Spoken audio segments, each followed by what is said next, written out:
என்ன வேணு, பசங்க எல்லாரையும் உட்கார வச்சு லேப்டாப்ல என்ன பண்ணிட்டு இருக்க? அது ஒண்ணும் இல்ல மாமா, அத்தை குணமாகிறதுக்காக டாக்டர் பார்த்துட்டு வந்தோம். முத்துசாமி பாண்டியன்னு ஒரு ஸ்பெஷலிஸ்ட் இருக்காராம்.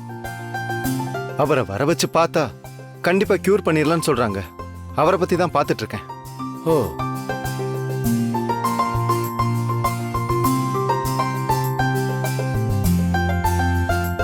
பவி, இதோ இவர்தான் அந்த டாக்டர்.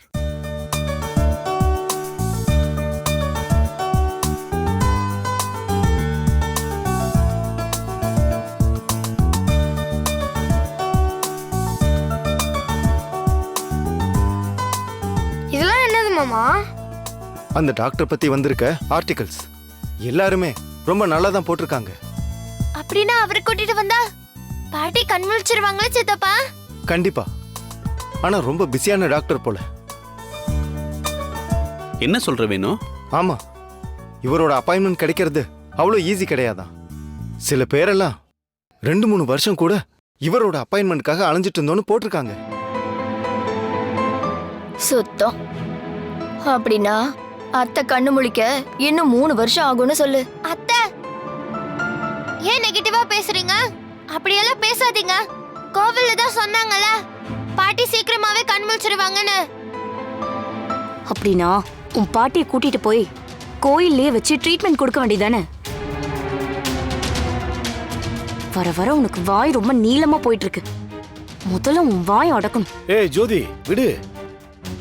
ரொம்ப முக்கியமா இது.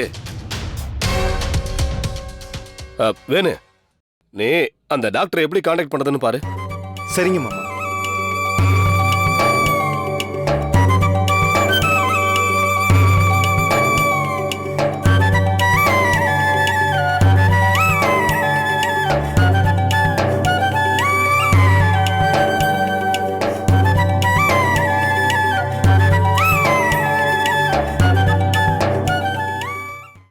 ஹை, காயத்ரி பாட்டி. பாட்டி எப்படி டாக்டரோட இருக்காங்க? என்ன சித்தியா? எங்க காட்டு.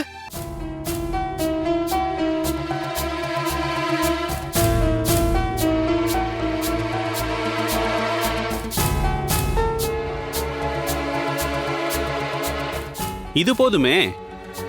இவங்க ஒரு வார்த்தை சொன்னா டாக்டரோட அப்பாயின்மெண்ட் ஈஸியா கிடைச்சிட போகுது. அதெல்லாம் ஒன்றும் தேவையில்லை. நாமளே அவரை காண்டாக்ட் பண்ணிக்கலாம்.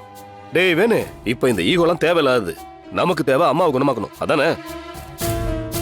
ஏதோ பிசினஸ் விஷயத்துல அவங்க ஹெல்ப் வேணான்னு நினைச்ச, அத சரின்னு சொல்லிட்டோம். ஆனா இது அப்படி இல்ல. நீ சுமாரு. ஆனா காயத்ரி பாட்டி நம்மளுக்கு ஹெல்ப் பண்றதுக்கு ஒத்துக்குவாங்களா? எப்படி ஒத்துப்பாங்க? இவதான் அவங்கள அந்த பேச்சு பேசியிருக்காளே, மதிக்க கூட மாட்டாங்க. இல்ல இல்ல, நானோ வேணுவோ கேட்டா அத்தை யோசிப்பாங்க. ஆனா நீங்க 2 பேரும் போய் கேட்டா கண்டிப்பா ஒத்துப்பாங்க. நாளைக்கு முதல் வேலையா நீங்க 2 பேரும் போய் அத்தைய பார்த்து இத பத்தி பேசுங்க, சரியா? சரி சரி, போறோம்.